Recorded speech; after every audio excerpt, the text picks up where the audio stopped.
Hi, hello friends. Welcome to Pulse Excel. So today in this session we are going to discuss the inorganic spectroscopy part. Okay.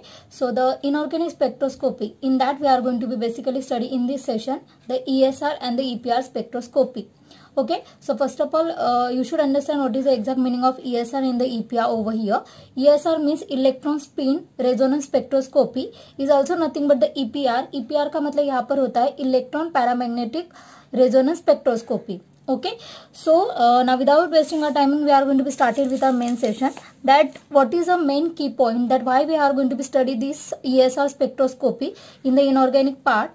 So main reason is that in this chapter basically we are going to be dealing with the unpaired of electron. Means if we are going to be study the ESR spectroscopy, so you have such type of the atoms, molecules or the ions, in that there must be unpaired electron has to be present. Okay तो मतलब कोई भी molecule आप अगर study करें, कोई compound study करें, तो उसमें अगर अनपेड इलेक्ट्रॉन है तो ही आप यहाँ पे ESR स्पेक्ट्रोस्कोपी स्टडी कर सकते हो. So what is exactly, because you know that the every electron has the spin and the magnetic moment. So major principle इस टेक्निक का क्या है, that it is a method for observing the behaviour of the electrons okay within a suitable molecule and also analyzing various phenomena by identifying the electron environment. मतलब basically in short यहाँ पे ESR spectroscopy का मतलब इतना ही है that we are going to be study the behavior of the electrons in the sample. Okay तो electrons का behaviour हम लोग बेसिकली इस चैप्टर में स्टडी करते हैं, and according to that we are going to be also study the electron environment into the different types of the sample, and basically these are the your non destructive method. तो अब बात करते हैं हम लोग instrument and the components which we are going to be use in the ESR spectroscopy. So these are the actually instrument we are going to be use. Here we are going to be use the region. अब यहाँ पर भी same हम लोग spectroscopy यहाँ पे study करें तो स्पेक्ट्रोस्कोपी का मतलब यहाँ पर क्या होता है, that interaction of your light with the matter, मतलब सैंपल के साथ. तो यहाँ पर जो हम लोग इलेक्ट्रोमैग्नेटिक जो रेडिएशन जो यूज करेंगे वो रीजन यहाँ पर हम लोग यूज करेंगे माइक्रोवेव. तो यहाँ पे बेसिकली जो मेन रीजन जो होता है वो आपका कौन सा यहाँ पे होना चाहिए स्टूडेंट, माइक्रोवेव रीजन. तो इसी रीजन में मतलब इसी इलेक्ट्रोमैग्नेटिक रेडिएशन से हम लोग यहाँ पे सैंपल को एनालिसिस करेंगे. तो जो सोर्स जो हमारा यहाँ पर होगा to study the sample cell, तो ये यहाँ पर जो सोर्स है ESR स्पेक्ट्रोस्कोपी में उसे हम लोग यहाँ पर बोलते हैं क्लाइस्ट्रॉन. ठीक है, अब यहाँ पे बेसिकली देखो यहाँ पे है klystron, this is your crystal detector. तो जो डिटेक्टर यहाँ पे यूटिलाइज करेंगे उस डिटेक्टर का नाम है यहाँ पे क्रिस्टल डिटेक्टर. अब यहाँ पे बेसिकली दो डिटेक्टर है, दो डिटेक्टर का यूज क्या है मैं बताऊंगी आपको. सेकंड डिटेक्टर है यहाँ पे phase sensitive detector. Now this both the detector are going to be connected with the recorder. So from the data detector means from the recorder you will get the your ESR spectra like your earlier, जैसे कि हम लोगों ने organic spectroscopy में देखा था NMR spectra, IR spectra. In the same way in the ESR spectra we will getting this type of spectra. यहाँ पे होते हैं आपके दो magnets, what N and S. तो ये EM का मतलब है यहाँ पे इलेक्ट्रोमैग्नेट, एंड दैट इलेक्ट्रोमैग्नेट के बीच में exactly centre in the middle portion you are going to be keep the sample cavity. Now that sample cavity again connected with the modulator. This modulator again connected with the phase sensitive detector. So these are the overall arrangement. तो basically यहाँ पे major 4 components हम लोग use करते हैं. एक तो आपका होगा source, second detector, then third most important sample cavity reference cell, and finally the recorder. Recorder का वर्क आपको पता है, that has to be give the spectra. Source का पता है because they are going to be provide the radiation and that radiation has to be irradiated with your sample cell. तो उनका यहाँ पे इंटरेक्शन होगा, then that reading or that source we are going to be transferred toward the detector, and then detector transferred toward the what your recorder. So these are the actually complete work. तो आप अगर देखोगे this actually diagram is exactly resembles to a NMR spectroscopy. तो यहाँ पे basically क्या बोलते हैं, जो भी हमारा ESR स्पेक्ट्रोस्कोपी जो हम लोग स्टडी करते हैं under inorganic part, it is actually exactly similar to your organic spectroscopy of your NMR spectroscopy. तो यहाँ पे फंडामेंटली आप अगर डिफरेंस देखोगे दोनों टेक्निक में, तो यहाँ पे एक ही डिफरेंस है, दैट ESR स्पेक्ट्रोस्कोपी जो होता है it is actually concern with the what your magnetically induced splitting of the electron spin state. तो ये इलेक्ट्रॉन्स के बारे में यहाँ पे बात करता है. ठीक है, मतलब splitting of the electron. Okay. Whereas NMR जो हम लोग स्टडी करते हैं into the organic spectroscopy, that basically concern about और describe the splitting of nuclear spin state. तो इतना ही डिफरेंस है। तो एनएमआर मतलब क्या है, nuclear spin state, whereas the ESR का मतलब है electron spin state. So these are the actually basic difference है आपके ESR and the NMR spectroscopy में। So these are actually very resemblance technique. तो वो सिर्फ ऑर्गेनिक का पार्ट है और यहाँ पर हम लोग इनऑर्गेनिक, तो यहाँ पे हम लोग इलेक्ट्रॉन स्टडी करते हैं, whereas in NMR we are talking about the protons. ठीक है, तो हम लोग अभी फर्दर बढ़ते हैं। अब आगे अगर देखोगे आफ्टर फ्रॉम द रिकॉर्डिंग आपको जो स्पेक्ट्रा मिलेगा उसे हम लोग यहाँ पे बोलते हैं ESR spectra. So in the ESR spectra similar like आप जैसे कि एनएमआर में इंटेंसिटी वर्सेस आप यहाँ वहां पे क्या लेते हो, केमिकल शिफ्ट। तो केमिकल शिफ्ट के लिए आप वहां पे क्या यूज करते हो, एनएमआर में डेल्टा वैल्यू यूज करते हो, बराबर। तो यहाँ पे आपका केमिकल शिफ्ट होता है, यहाँ पे इंटेंसिटी। तो यहाँ पर आपका जो केमिकल शिफ्ट जो वैल्यू है that is only replace with the G value. तो यहाँ पे इसको हम लोग बोलते हैं जी फैक्टर। ठीक है, अब यहाँ पर आप अगर देखोगे so you will get the very broad spectra.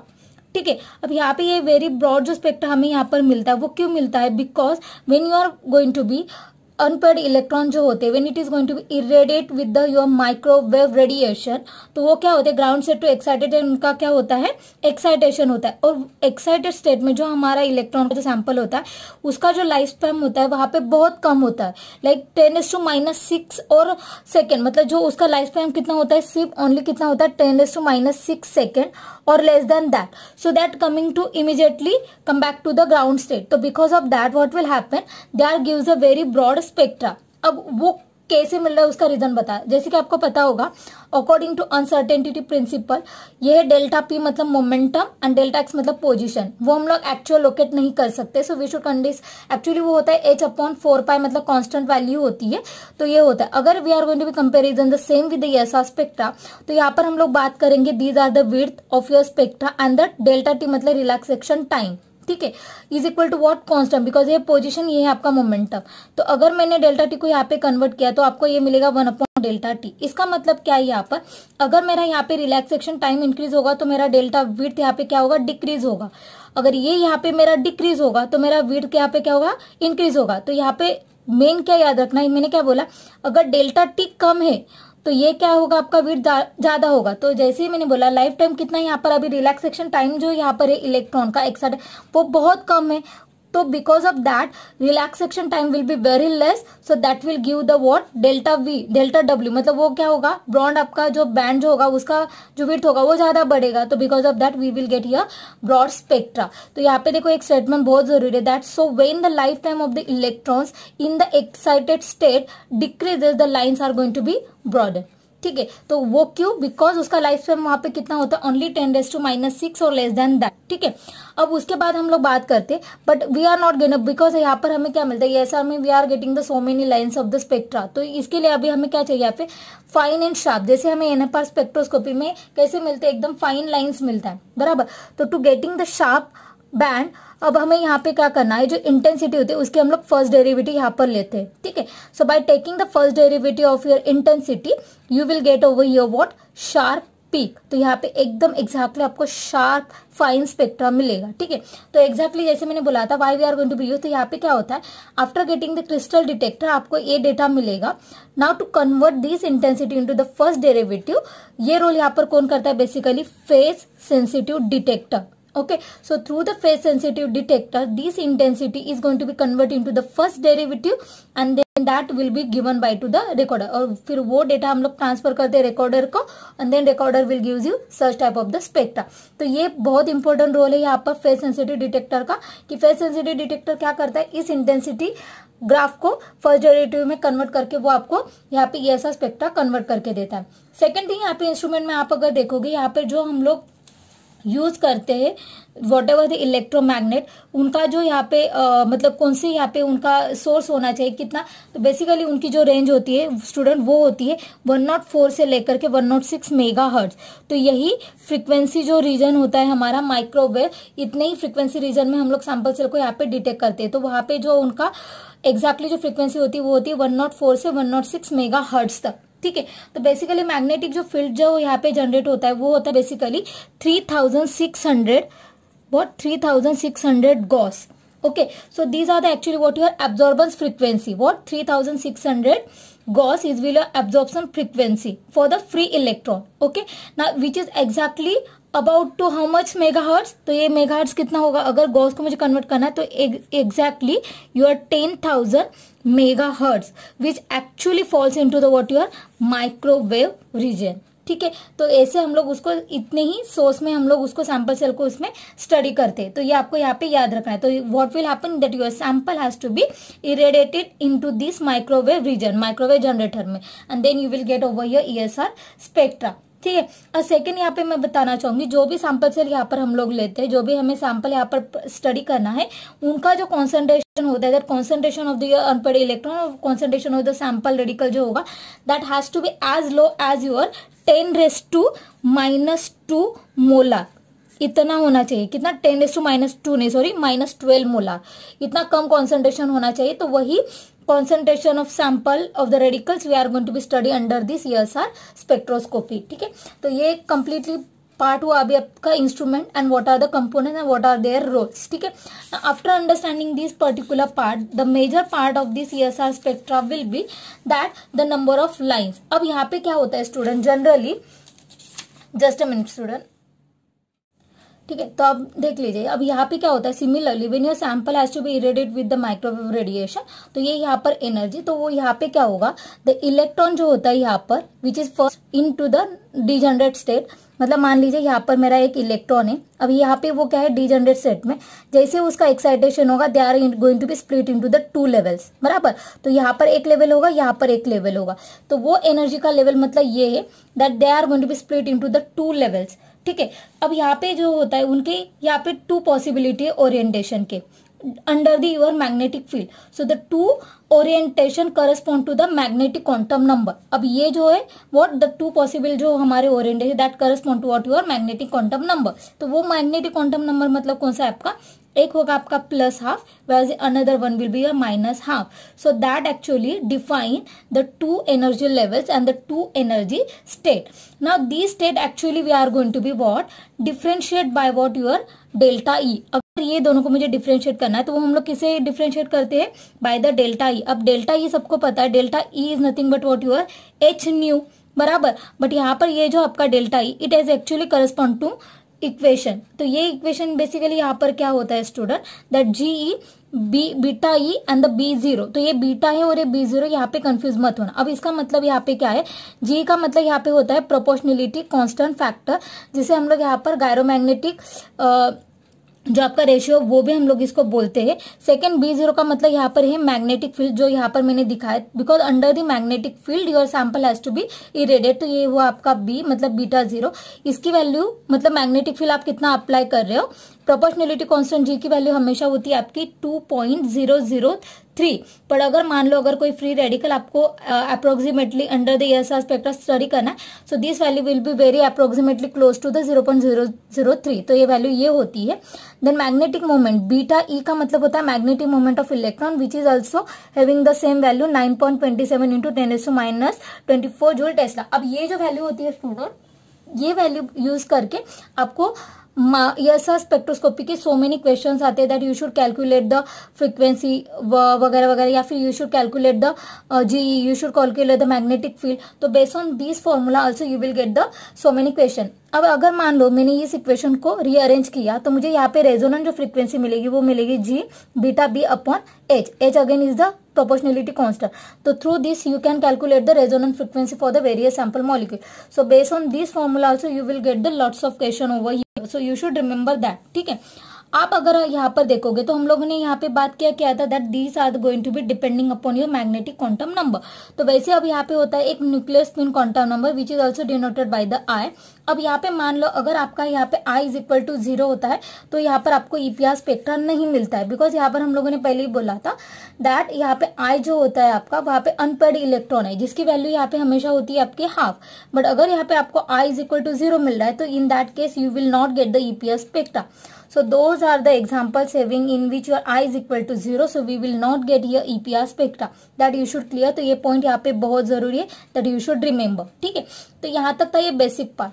आगे जाके अब क्या होता है दैट योर मॉलिक्यूल जो होता है it is going to be again combine with the your combination. मतलब मान लीजिए मेरे पास अगर कोई H2 रेडिकल है या फिर मान लीजिए मेरे पास कोई इथाइल रेडिकल है लाइक CH3CH2 रेडिकल। अब ये मेरे पास दो एग्जांपल है। तो अगर मान लीजिए CH3CH2 रेडिकल में मुझे अगर इसका ESR स्पेक्ट्रा निकालना है तो ये CH2 radical again what combine with the CH3 बराबर। तो जैसे कि आपको पता होगा जब हम लोग एनिमा स्टडी करते तो हम लोग कैसे इसको स्टडी करते थे दैट दिस हाइड्रोजन हम we are going to be relate with this. तो ये आपको यहाँ पे ट्रिपलेट था तो ये आपको क्वार्टेट देता था। Then again this proton will be connected with this तो ये आपको यहाँ पे ट्रिपलेट देता था बराबर। तो क्वार्टेट एंड ट्रिपलेट हम लोग ऐसे स्टडी करते।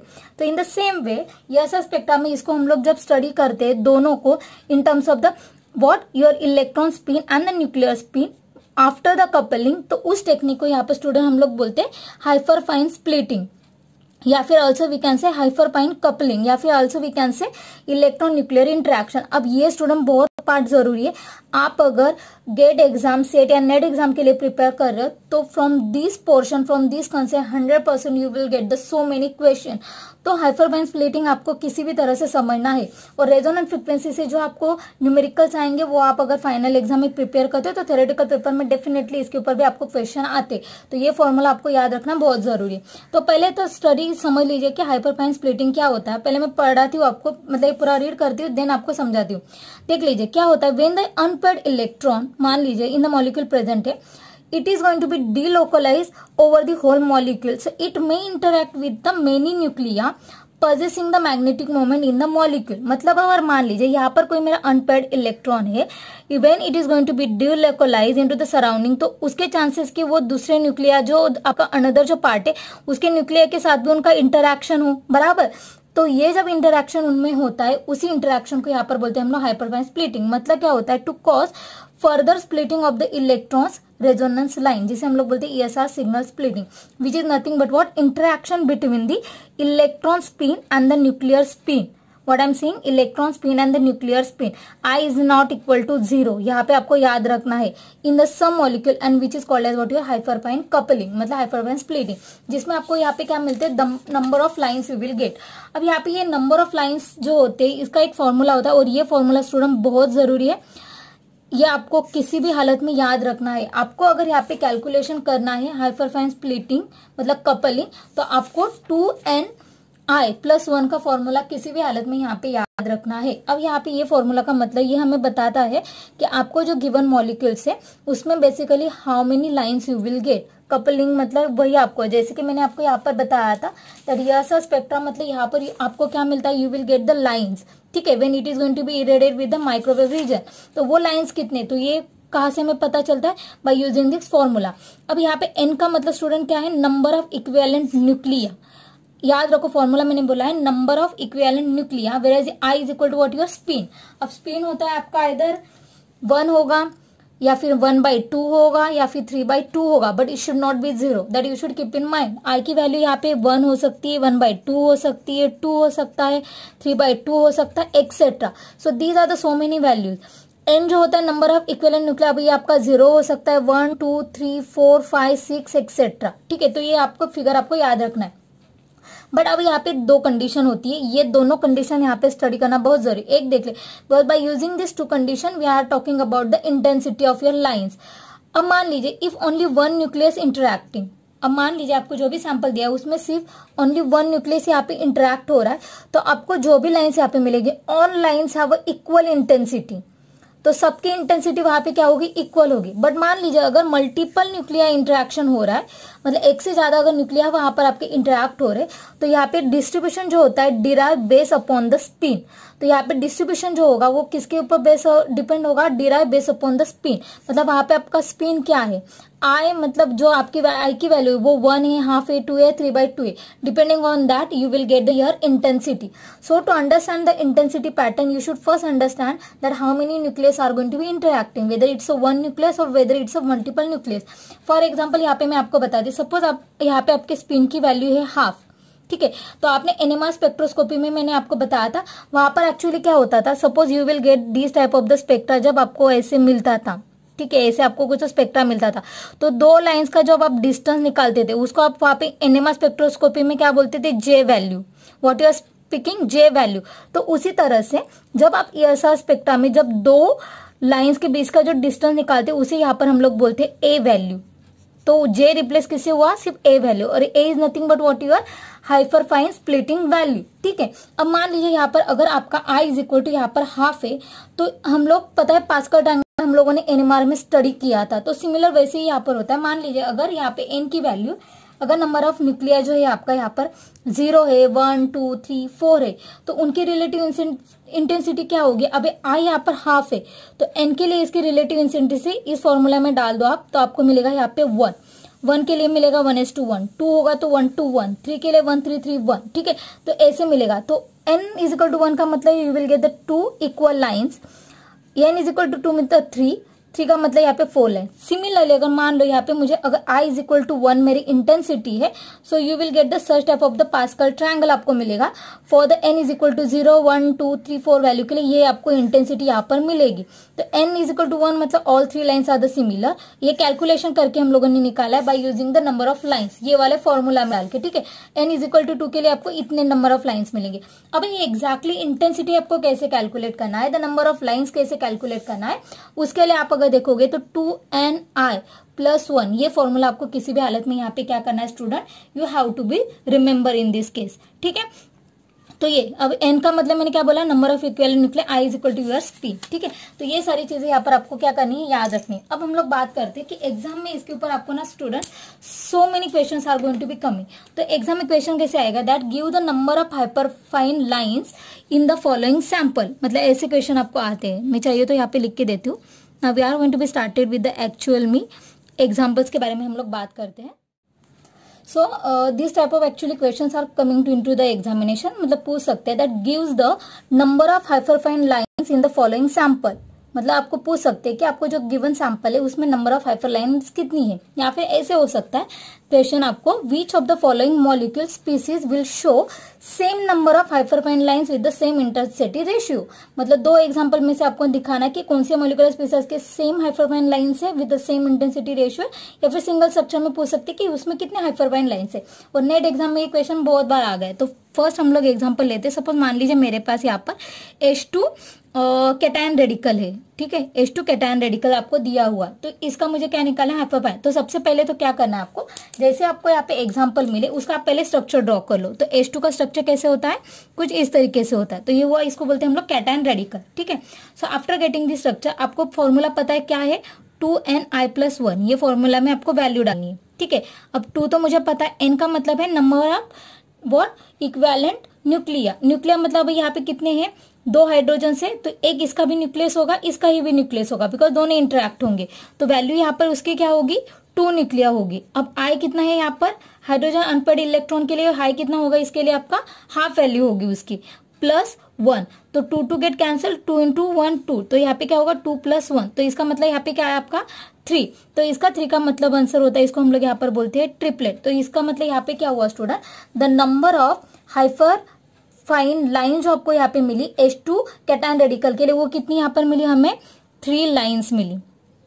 तो फर्स्ट के लिए हम लोग ऐसे आंसर निकालेंगे। ठीक है, अब 3 लाइन्स का मतलब अगर मुझे ऐसा स्पेक्ट्रा अगर इसका पूछा तो वो हम लोग कैसे निकालेंगे, फिर डेल्टा I वर्सेस I होगा यहाँ पर, और यहाँ पे आपकी होगी G की वैल्यू।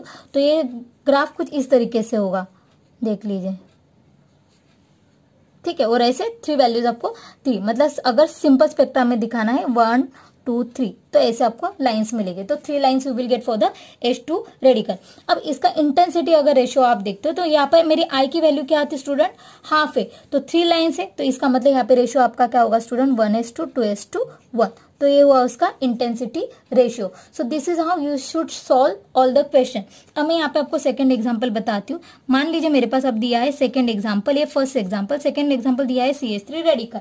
सबसे पहले तो क्या करो, स्ट्रक्चर निकालो CH3 और रेडिकल। अब यहाँ पे याद रख लो स्टूडेंट, क्या होता है, कार्बन जो है हमारा, कार्बन अभी यहाँ पे कार्बन के 2 आइसोटोप होते हैं, एक होता है कार्बन 12, एक है आपके पास कार्बन 13।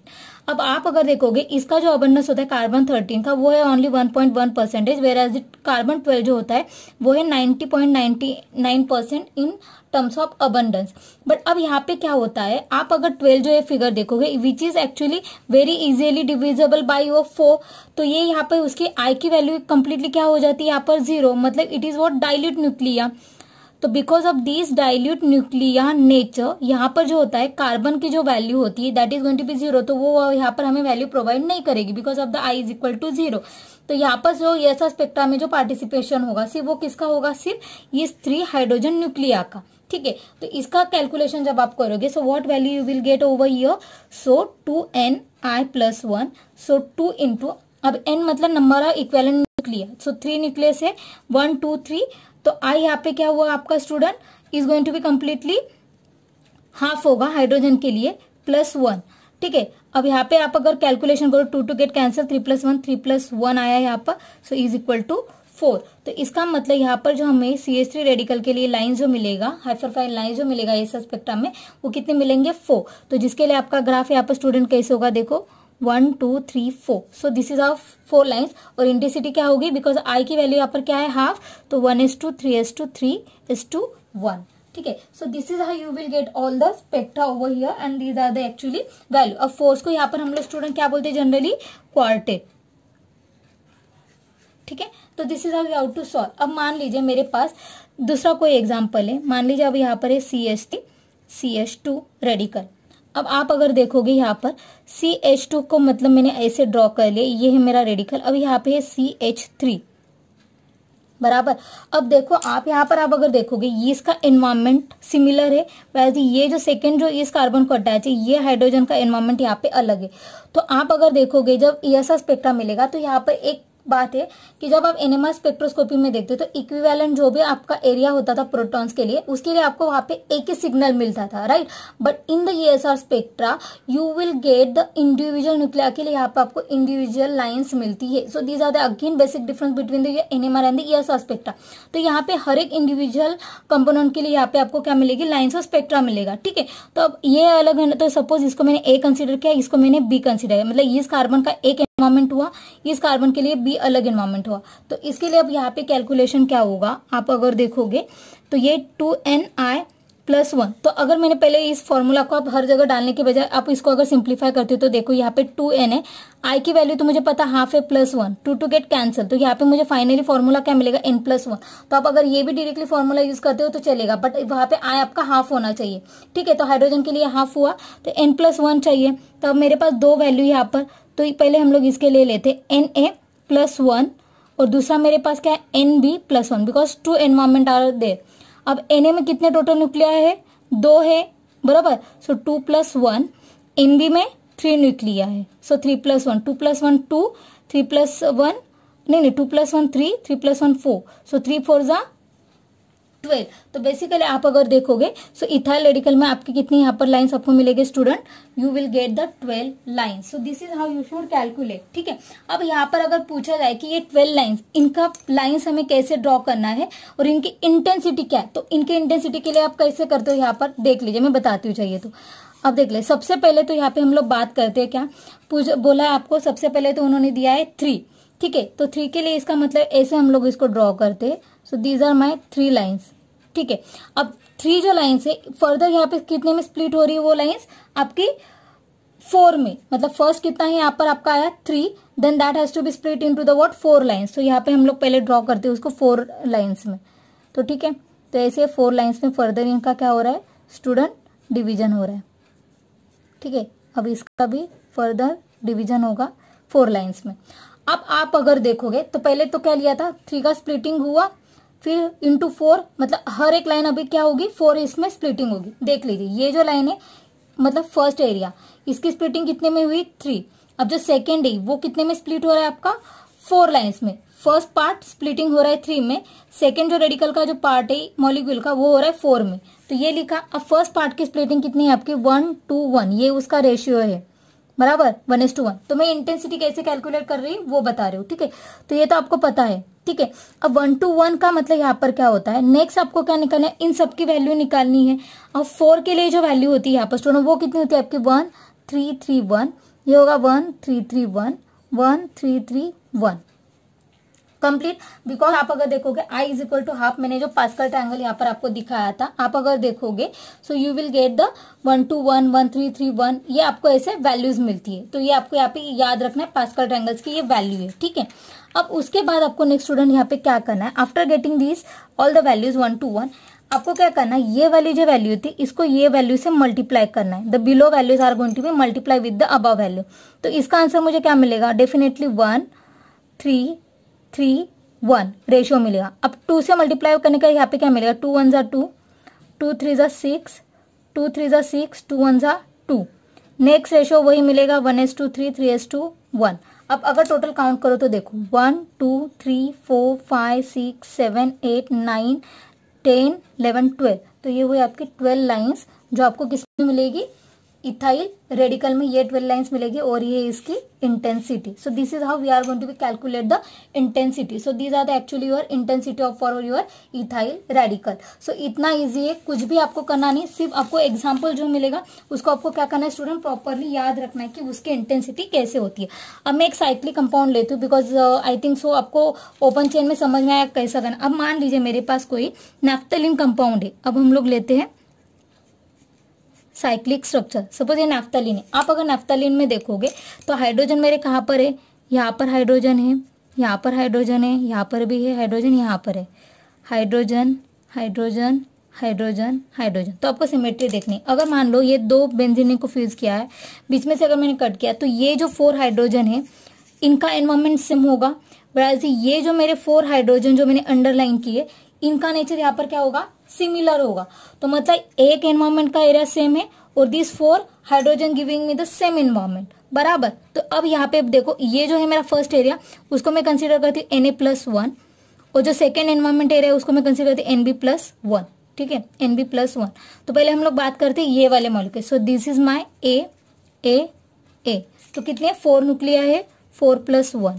अब B के कितने हैं 1 2 3 4, सो 4+1 कितना आया 5 × 5, सो 25 लाइन्स। तो नैफ्थलीन में total how many lines you will gate student over here, 25 lines you will get over here. इतना इजी। अब मान लीजिए मेरे पास बेंजीन है, बेंजीन में अगेन कितने हाइड्रोजन है 1 2 3 4 5 6।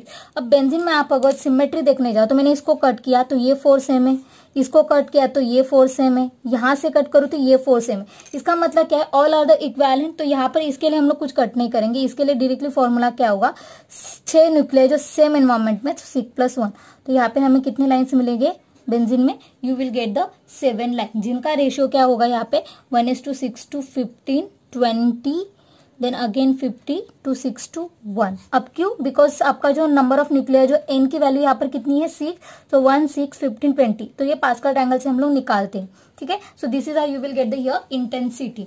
अब मैं दूसरा लेती हूँ बाइसाइक्लिक के कंपाउंड एग्जाम्पल बताती हूँ। मान लीजिए this is my benzene ring over here connected with a single. अब ये नैफ्थलीन था, डायरेक्टली फिक्स हुआ था, अब ये बॉन्ड से डायरेक्टली। तो अब देख लीजिए यहाँ पर हाइड्रोजन है, यहाँ पर हाइड्रोजन है, यहाँ पर हाइड्रोजन है, यहाँ पर हाइड्रोजन है, और आपको पूछा है नंबर ऑफ हाइपरफाइन लाइंस इसमें कितनी है। तो अगर मान लीजिए इसको मैंने ऐसे सिमेट्रिकली कट कर दिया, ठीक है, या फिर इसको मैंने ऐसे सिमेट्रिकली कट कर दिया, तो आप अगर देखोगे ये 2 जो हाइड्रोजन है इनका नेचर यहाँ पे सेम होगा, जिसको मैं कंसिडर करती हूँ सबसे पहले ए, ठीक है। तो ये मेरा पार्ट हुआ। अब उसके बाद में जो मेरा नेक्स्ट जो हाइड्रोजन होगा यहाँ पर, ये वाले जो अप्रोक्सीमेटली, यहाँ पर मैंने हाइड्रोजन नहीं लिखा, ठीक है। तो ये जो 4 हाइड्रोजन है ये वाले, इनका एनवायरमेंट सेम होगा, बराबर। और बचे बाद में ये वाले 4 जो अंडरलाइन के, इनका एनवायरमेंट सेम होगा। तो बेसिकली ये स्ट्रक्चर में आफ्टर द फॉलो सिमेट्री कितने यहाँ पे हमें मिले, 3 मिले। ए इसको हम लोग कंसिडर करते हैं बी, और इस एनवायरमेंट को कंसिडर करते हैं सी। तो यहाँ पे बेसिकली हमें क्या मिला, Na+1 Nb+1, 3 एनवायरमेंट मिले, बराबर, Nc+1। अब ए कितने हैं 2, सो 2+1 न्यूक्लिया। बी के कितने हाइड्रोजन है 4, तो यहाँ पे क्या होगा 4+1, और सी के कितने हैं 4, सो 4+1, 3 5 5, सो 75 लाइन्स यू विल गेट, ठीक है। इस तरह से आपको एग्जाम्पल सॉल्व करने। आई होप सो अब तक स्टूडेंट आपको ये सारे एग्जाम्पल जो मैं बता रही हूँ आपको समझ में आ रहे हो, ठीक है। अब नेक्स्ट एग्जाम्पल बता रही हूँ, हम लोग कुछ तो क्विनोन लेते हैं, सपोज यहाँ पर डबल बॉन्ड है, यहाँ पर भी डबल बॉन्ड है। अब ये स्ट्रक्चर में आपको निकालना है, तो ये हाइड्रोजन, ये हाइड्रोजन, ये वाला हाइड्रोजन, ये वाला हाइड्रोजन। तो आप अगर बात करोगे तो ये चारों हाइड्रोजन का एनवायरमेंट यहाँ पर क्या होगा student, all are similar. So n+1 कितना हुआ, 4+1 इज इक्वल टू 5। तो यहाँ पे हमें कितने लाइंस मिलेंगे, 5 लाइंस, ठीक है। So this is how all the structure आप अगर देखोगे तो रिलेटेड टू हाइड्रोजन, जिसका आई कितना था, हाफ, तो इसके लिए मैंने ये वाला फॉर्मूला यूज किया। अगर आई डिफरेंट होता तो 2n(i+1) डाल के हमें करना होता। So this is the simple easy. और जो कार्बन कंटेनिंग कंपाउंड है, कार्बन की value I is equal to 0 हो रही, तो हम लोग सिर्फ हाइड्रोजन जो न्यूक्लियस है उसको ही कंसिडर करके एग्जाम्पल्स को सॉल्व करें। So this is how simple you will your solve. अब मान लीजिए फॉर एग्जाम्पल ये I is equal to half के, अगर आई इज इक्वल टू 1 का कोई एग्जाम्पल होता तो कैसे होता, मान लीजिए अगर मेरे पास यहाँ पर कोई जस्ट अ मिनट D2CH का एग्जाम्पल लेते हैं हम लोग, सॉरी ठीक है, मान लीजिए मेरे पास यहाँ पर है कार्बन रेडिकल है, यहाँ पर D है। अब यहाँ पे मान लो कोई और ग्रुप अटैच करते हैं, ब्रोमीन और ब्रोमीन ग्रुप अटैच करते हैं, ठीक है। अब यहाँ पर देखोगे हाइड्रोजन को मैंने रिप्लेस किया किससे, विद द ड्यूटेरियम। तो ड्यूटेरियम में यहाँ पे आई की वैल्यू अब कितनी होगी, आई इज इक्वल टू क्या होगा आपका 1 बनेगा, बराबर। तो मान लीजिए यहाँ पर मैंने कंसिडर किया that n is equal to 1 nucleus इसका, बराबर। तो यहाँ पे फॉर्मूला फिर क्या होगा इसका, आई इज इक्वल टू 1 है, n इज इक्वल टू 1 है, तो फॉर्मूला में यहाँ पे डायरेक्टली क्या होगा आपका 2+1 होगा, बराबर, बराबर ना।